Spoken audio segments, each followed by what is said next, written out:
it, Ray. You can do it. Hello, everybody. Welcome back to Wild Chats. We're gonna do some facts today. It's gonna be all about dolphins. As always, I'm Ryan. Over there, that's Maria.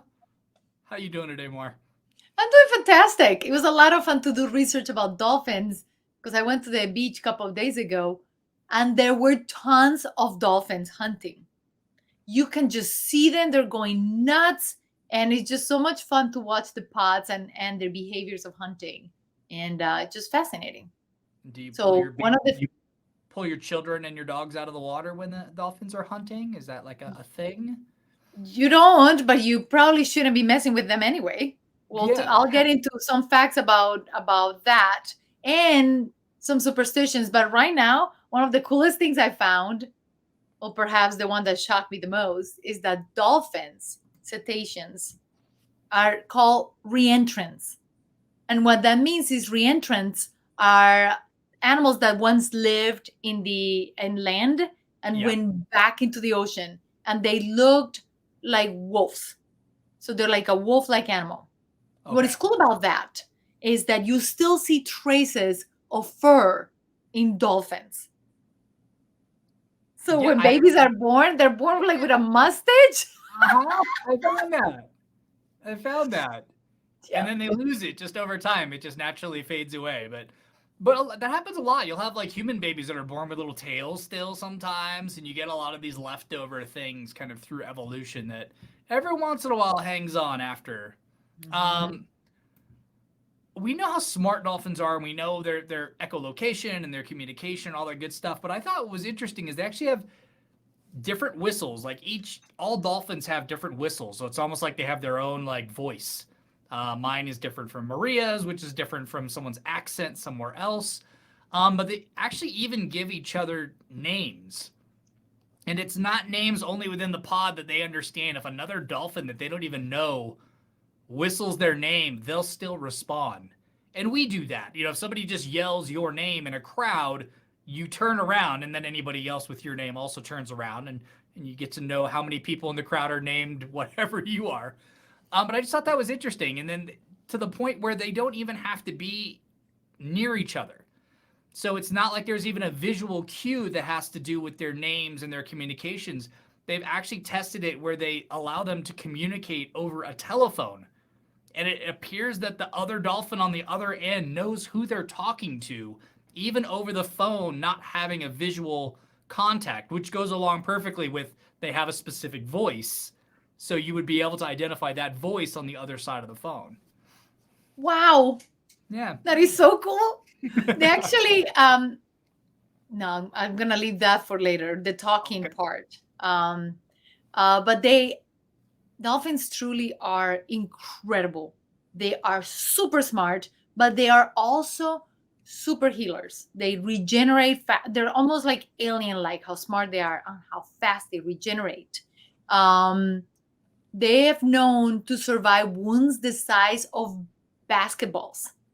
And Mm-hmm. what happens is um, they have such good cellular structure, and they have like these like mucusy thing that regenerates very often, that it actually develops the contour, so they don't end up with a nasty hole or a scar. Yeah. They literally just contour. They may have scars, but they contour beautifully from a hole, from a horrible gash.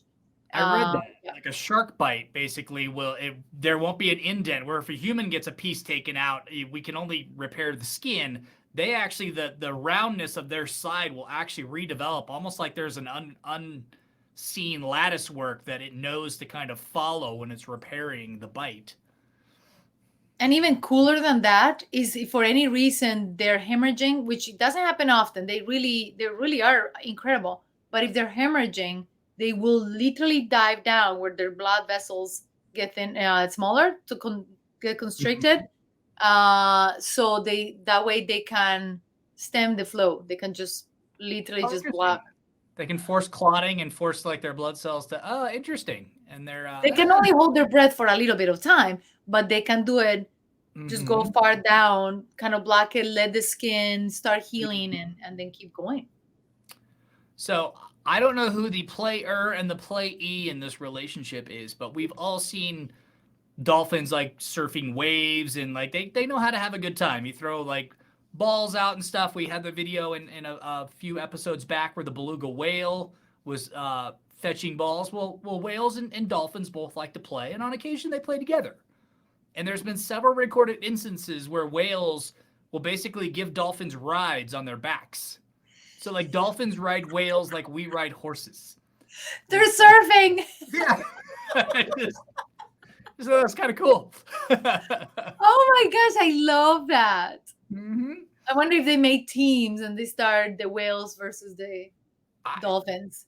Get an old like piece of string or something, and then they've got like a harness, and they can do like bull like whaleback riding. If you can stay on 8 seconds, you win. I don't know. That'd be cool. We're getting really far away. But when you talk about whales and sharks and other animals, and you talked about communication, they do, each animal has, or each species has its own way of communicating, and what they hear better or don't hear better. Well, they found out that the dolphins speak a really high pitch. Their frequencies is much higher, but dolphins are better at detecting low frequency sounds. So they can detect that much of that communication between dolphins because it's higher frequency. So that's another reason why they develop higher frequencies to communicate. Yeah. Because sharks, even though dolphins are really apt at taking sharks out, and orcas have been seen literally ramming a shark. So sharks are actually afraid of orcas. Well, this is another way that maybe smaller cetaceans protect themselves, because not all of them are as big as an orca, and they're dolphins that are really small. So a good way to clarify, because you said dolphin twice there, guys. What she meant to say was shark. So dolphins talk at a high pitch. Sharks can't hear the high pitch. Yes. You said dolphin twice. So thank you. High and shark and dolphins hear low. I was like, thank you. I know what she means, but yeah. Sharks low, dolphins high. Hear the lower pitches, and dolphins, if you guys have ever heard a dolphin squeak, it's that really high pitch. So basically sharks can't hear them as well because their hearing range doesn't contain that. So just like dogs can hear sounds that we can't hear, their hearing is set for those different tones and frequencies. So okay, let's see. I thought this is interesting. In the sloth video, we talked about how sloths actually can travel 3 times faster in water than they can on land. I thought it was interesting. The dolphins are almost kind of the opposite. If you ever see dolphins jumping out of the water, and whales do this too, and so do manta rays, it's actually not necessarily part of play. They actually expend less energy flying through the air than they do waving their way through the water. So if they need to conserve energy, that's a lot of times the reason that you'll see some of these animals jumping out of the water. It's just a lower energy way of travel.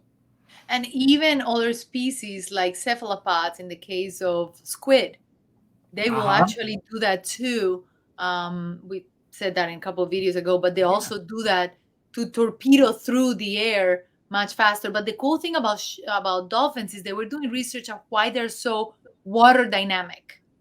They're super water dynamic, and they're finding out that it's not just their shape and how strong they are. They do have their skin is super perfect to literally become even more water dynamic than they would be otherwise. So it's just they're literally the whole package for speed, yet they're not the fastest. Perhaps as a mammal, they are fast in water, but they're not the fastest creature in the ocean. Yeah. That was a quiz you have for me a while ago that I didn't know. Selfish. Callback trivia. So then if people watch them out of order, they're getting the answers before they actually get the questions if they don't watch in order. Well, hopefully you guys are curious to know what were they talking about where selfish came up. I mean, we talk about how smart they are and different communication strategies and everything else, but we've actually, dolphins are some of the few mammals that actually use tools. That's how smart they are. There's very few animals in general that use tools, and dolphins are one of them. So much so that they actually teach their young how to use tools at a very, very early on. They teach tool use to other members of the pod. Wow. And I want to add to that and my own fact. They actually looked at the brain and they realized that intelligence has to do with the folds that the brain has. The Mhm. brain itself looks almost like a croissant, the way it's folded, many, many folds to create this beautiful brain we have. But they actually realized that dolphin brains are even more folded than humans. And this was this way for millions of years before even the appearance of humans. So Mhm. brains in, well, dolphins have been in this planet way longer than we have. So intelligence is measured by the type, the many times the folds, there are folds, Mhm. and clearly dolphins have a lot more folds than us. So it makes you wonder, what are we not knowing yet? Well, I mean, I watched Hitchhiker's Guide to the Galaxy. What I did knew you were gonna say something about the they thought the hitchhiker. dolphins were the superior species. They were talking to the dolphins the whole time. They didn't even recognize us as the superior species. Um, so, so not only clearly they're smart. So animals that are smart are usually trainable. Sometimes they're too smart, which makes them then stubborn, which makes them hard to train. Depending on what dogs you guys have, Maria's got Pepita. Chihuahuas are very intelligent, but they're also very stubborn, so it makes them hard to train. But dolphins are actually very trainable, and militaries have used dolphins for a lot of different purposes to find lost divers, to hunt down mines, and stuff like that. But the training of dolphins actually, in recorded history, goes back all the way to the let's see, the ancient Romans used to use them to help them hunt fish. And we've talked about this in previous videos where cormorants these days are trained, the birds, to help some people in Asia hunt fish, and then they get rewarded with fish. Um, which I always feel like should be like tough training because it's like, well, they can already just bite a fish right there while they're kind of corralling them for you. Yet they still wait and they have that patience, and so I think that's an interesting dynamic. I was just surprised to see how far it went back. Well, what they do with cormorants is they put a little tight string Okay. so they cannot actually swallow them. Oh, okay. Yeah. The So, I dolphins, mean, you they guys. do get paid. Yeah. Dolphins is a different story. But I actually Yeah. have a story of a Pelorus Jack. Pelorus Jack was a New Zealand dolphin, Okay. and this was in the 1900s, early 1900s, 1912, in the Cook Islands, the Cook Strait, I mean. Pelorus Jack was actually guiding ships to safety because it was so hard to navigate. But he ended up disappearing around 2012. I mean 1912. He was protected. This is the cool part. He was protected in 2000 in 1904. Sorry, in 1904 he was protected, and it seems like he was one of the first dolphin who had an ordinance and a law to protect them. The order in council under the Sea Fisheries Act in 1904. He unfortunately disappeared, but he was recorded as one of the cooler, most protective dolphins in the 1900s for saving ships. Yeah, they've been used to, yeah, so they've just been used all throughout history by different Hmm. cultures for different Hmm. purposes. I mean, going along with that thing you were talking about, their skin and how water dynamic they are and all that. I didn't realize this. They actually they shed the top layer of their skin every 2 hours. Like for us, it takes like days, and you always find skin cells everywhere. But 2 hours for their entire top layer. It's not like dolphins are small, so that's pretty interesting to me. It's incredible how they regenerate. Yeah. But the tallest man in 2006, Bao Shaisum, and I apologize if I'm butchering his name, maybe Sishum, used his entirely long arms, about a meter long, and he was asked to please remove some plastic from the stomachs of two dolphins.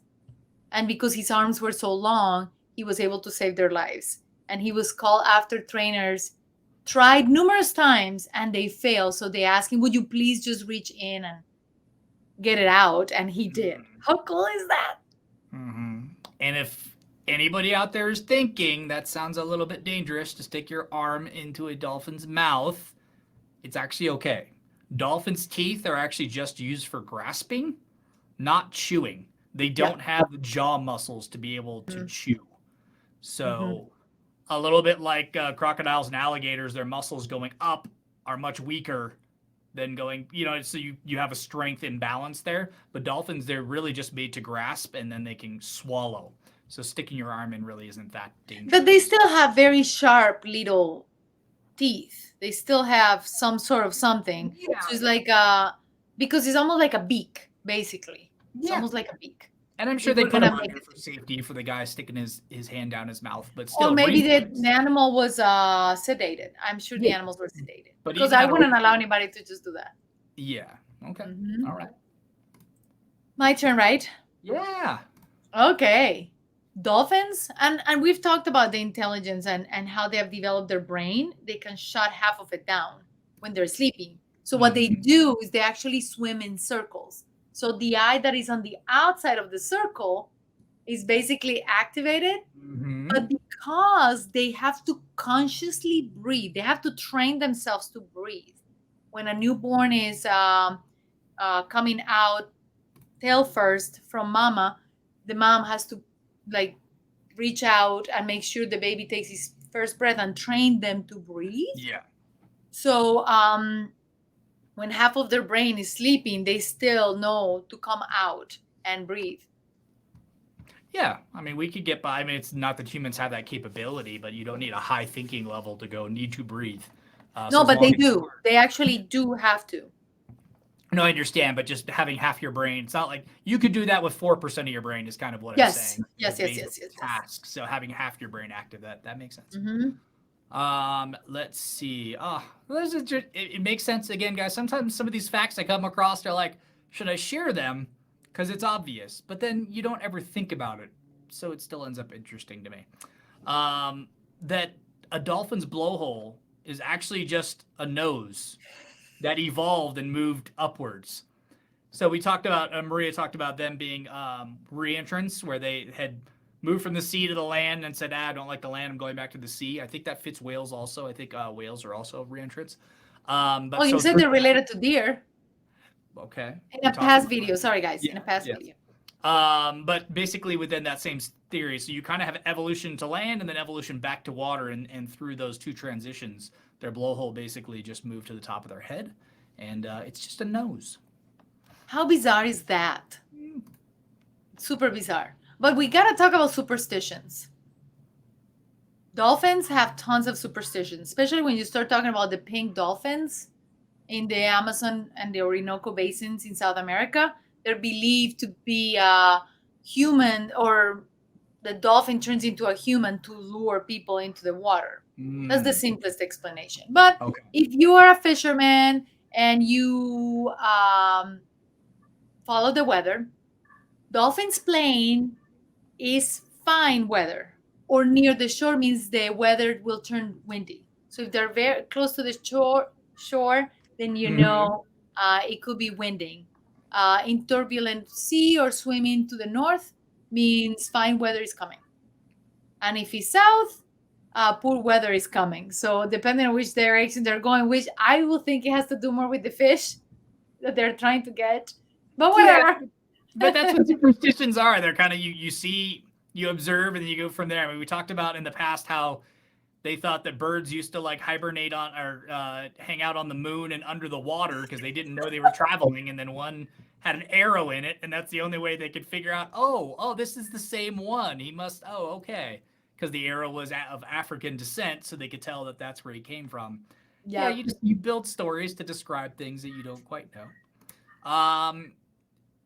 Dolphins are interesting because they can be very dangerous. They help and they're saviors, but everybody needs to be careful. They have all these play areas where you can swim with dolphins and stuff, but they have temperaments just like we do. So they're not all cute and cuddly. If you guys see wild dolphins, be very hesitant. It's not something where you should go up and start petting and playing and hanging out with them. But they can be very helpful to humans. There's a lot of stories of dolphins protecting humans from sharks or other dangerous animals. And actor Dick Van Dyke actually was out surfing. And if you guys, anybody that kind of has been in the water, you know that you'll get those tides that go out to sea. So sometimes you just get riptides out. and he was on his surfboard and he got carried past the waves to a point where he couldn't paddle back in and do much about the situation. And a porpoise actually came and rescued him essentially. And this was, I didn't get how old he was at the time, but I think it was very early in his career. I think he was an actor at that point, but he was still very young. Mhm. So we could have been without Dick Van Dyke if it was not for a porpoise saving him. That would have been a problem. Yeah, Dick Van Dyke. He puts good music too. Yeah, good shows. Good shows. They also talk about dolphins being extremely dangerous. If they are injured or they're at the bottom of a totem pole, there actually have been stories of people swimming in pools with dolphins. And what they found out is there was a particular dolphin who started attacking a girl.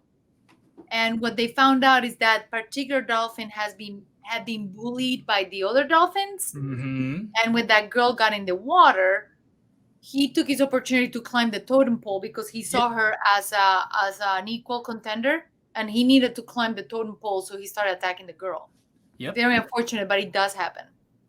I mean, there's been stories of, I forgot where it was, but there was a coastal tourist area, and there was a famous dolphin that people used to swim with and hang out with, and he was there for like 10 years. And then all of a sudden, he just started getting very aggressive and very violent.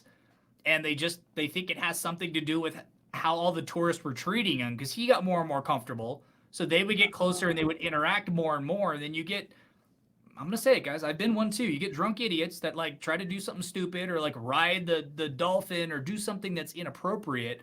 And I think after enough times of these inappropriate actions, he just became a little surly. And he went from this lovable dolphin that everybody knew and wanted to hang out with to somebody who actually became very aggressive And dangerous.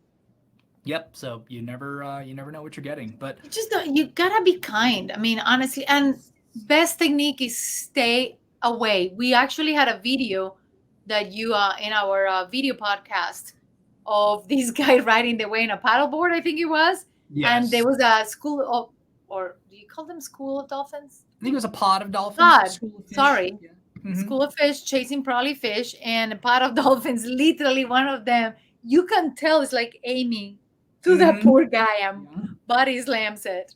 So yeah, I think it was animals taking out humans. Basically, he jumps out of the wave into this paddleboarder, like he aims for him and then knocks him off of his paddleboard. It was absolutely hilarious. It's horrible and hilarious at the same time. Yeah, but humans and dolphins have had interactions for, I mean, all through recorded history, because some of the oldest carvings of dolphins are actually found in Petra in Jordan, which I know is one of your favorite places, Maria. There are carvings of dolphins among those ancient ruins. I don't know why I love Petra. I've never been there, but there's something fascinating about it. But speaking of strength, I got one quick add-on to that. Oh, go. Killing a dolphin in ancient Greece was actually considered sacrilege and punishable by death. So ancient civilizations revered them, carved, and it was actually high punishments for. Yep. Because that had to do with they were representations of one of their goddesses.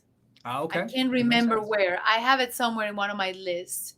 But the representations of love and kindness on one of the dolphins. I mean, on one of the goddesses. Now, sharks are amazing predators, but dolphins tend to be extremely successful defending themselves. But what dolphins had started doing is they started faking that they were okay. We know they regenerate super fast and they have a lot of amazing abilities to stop bleeding, as we talked earlier. But since predators go after the weak, and even orcas can go after other dolphins, not showing pain or distress makes evolutionary sense if you think about it. So what they do is they try, even if they have a horrendous injury, they will try to look like nothing is going on, even if they have a hole the size of a melon. They will try to look like nothing is going on because they don't want to advertise the fact that they may be ill, just in case there's sharks lurking by. Yeah. Okay. That makes sense. Let's see. I think there's been more and more awareness about fishing and fishing nets and animals getting caught in nets and stuff. And I think it's pretty fantastic that they're starting to explore some of the behaviors of the animals they're trying to catch and see if there's a way to work it into where they can not then accidentally catch other animals. And haddock are a breed of fish that dolphins were getting caught up in the fishermen's nets a ton. And what they realized is haddocks won't swim directly down.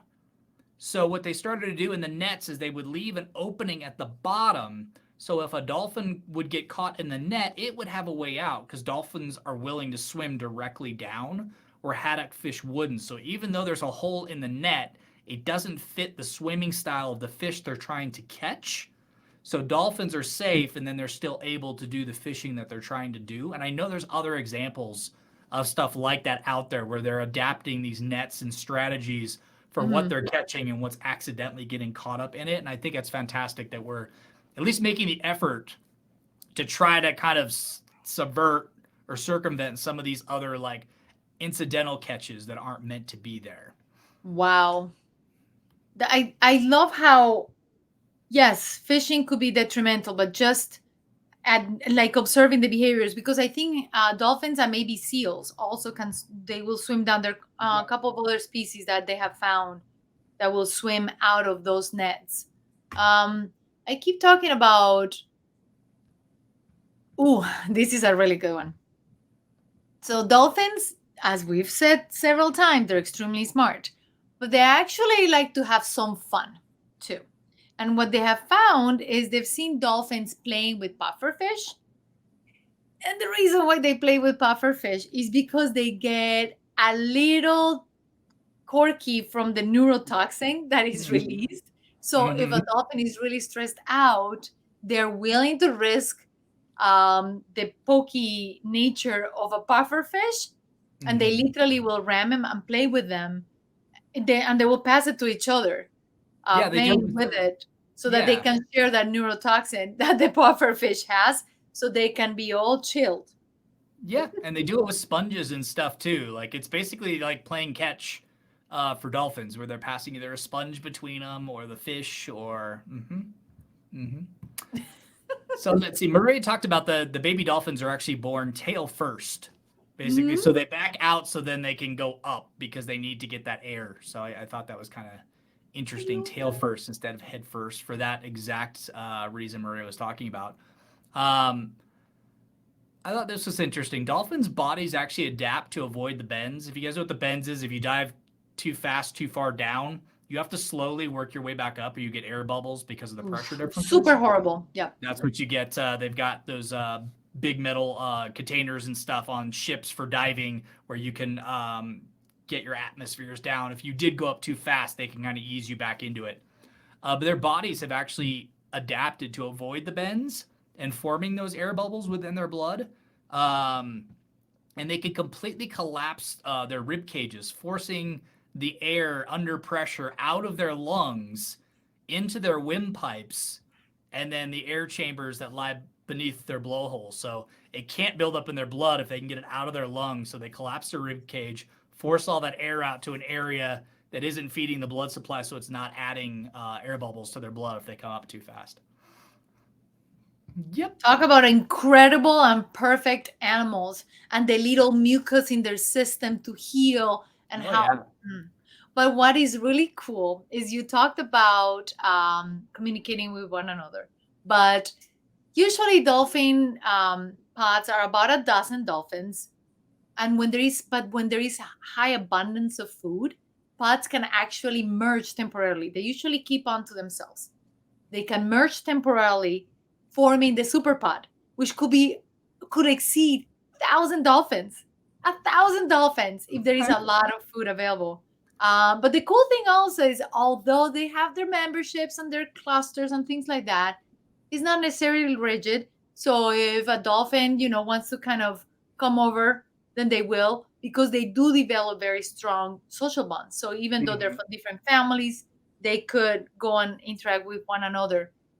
And one last thing is dolphins, they actually do take care of their injured. They actually will help and bring them to the surface if they need to. And that really shows the level of intelligence that it will take, an adaptation, to be able to do that, because that's also one of the signs of civilization in our own species, is when we finally decided to stop to help the injured heal. So dolphins do that often. Okay, trivia time, Mar. Or for everybody else out there. Um, Sometimes it's hard to tell between is it a mammal or is it a fish? Because Sloth. there's Oh some no. water mammal animals, and then there's fish. But there is a way to tell. So basically, how do they propel themselves through the water? What direction do the water-based animal use with their tails to get them to move? Mar, do you want to take a guess what direction a mammal moves its tail to propel itself? Or you can go the fish side. It doesn't really matter. Okay. So the tail of a mammal goes flat. It's horizontal. So they'll propel themselves like this. Sharks are like this. I would have given everybody else out there 5 seconds so they could kind of guess it themselves, but you've got it correctly. Hopefully Well, everybody else. just look at the anatomy of a dolphin or a. People have to like take a second and break it down. So Take a second and think. Well, especially if you have the dolphin that didn't have a tail from the movie. So there's real life ones too. They've actually made 3D printed tails for dolphins that have lost theirs, which is pretty cool. They've done it for fish too. All right, guys, thank you so much for joining. Actually, I should ask Mar, do you have any more fun facts or trivia you wanted to share with everybody? no, you actually talked a little bit about the Navy using them. Okay. So that was gonna be my trivia. I actually thought this was interesting. Dolphins don't hear the way that we hear. A lot of it, we know that they use sonar and they're able to kind of make their sounds and their clicks, and then they wait for it to bounce back so they can determine distances and they can determine shapes. Everything we do with like submarine or any kind of sonar technology. So the way they're actually hearing is they're transmitting the sound waves through their skull to their inner ear. So it's not coming in the side in a hole and then that's how they're perceiving it. The vibrations are vibrating and then it vibrates their skull and they're able to sense, and that's how they're hearing. It's ultrasound. Exactly. They're using that echolocation to hear, they don't hear the same way that we hear. So I thought that was kind of interesting. But guys, thank you so much for joining us. If you're catching us on a podcast, do us a favor, write us a review to let us know how this is going in an audio only format. And subscribe or follow whatever platform you are on. We really appreciate it, guys. We are going to move on to the after show, guys. Just so you know, every episode, you guys can go over to the YouTube community tab or over to Patreon, especially for the people that are not watching us on YouTube. And there's going to be sections for questions we pose during the video. Most of the time, it's just going to be, do you have other fun facts about that animal that you would like to share with us? Because we don't get to everything, and we know there's just so much fun stuff out there. And then we get to learn also as we read some of the comments and the facts that you guys share. So that's fantastic for us also. But you can go to either of those platforms, and Patreon is free. There's a free section of Patreon. You don't have to sign up for anything. So you can join in all the fun community conversations that we're having there. And if you do want to subscribe, we really do appreciate all of our Patreon subscribers. What we do is every show we do an after show. So sometimes it's extra facts, general conversations, how the show went. It's kind of a mishmash, mixed bag of stuff that we talk about over there, but we get to be ourselves a little bit more. We kind of kick the heels off, open the window, and just kind of relax a little bit. And so you'll get to see a little bit more of us, which could be bad, good, could be bad. It's up to you guys. But when I say, hey, we're jumping over to the after show for the Patreon subscribers, that's what I'm talking about. So we are going to go do that now. So all of the subscribers will see in about 30 seconds. Everybody else, thank you so much for watching the show. I hope you enjoyed it. Share any extra facts on the YouTube community section or the free Patreon section. We'll see you guys next time. What are we going to be doing, Mar? Horses. Horses. Up next time, guys. Check out Undiscovered Worlds, too, if you want to learn stuff that isn't just animals, because we're over there doing the same thing. See you guys later. Bye.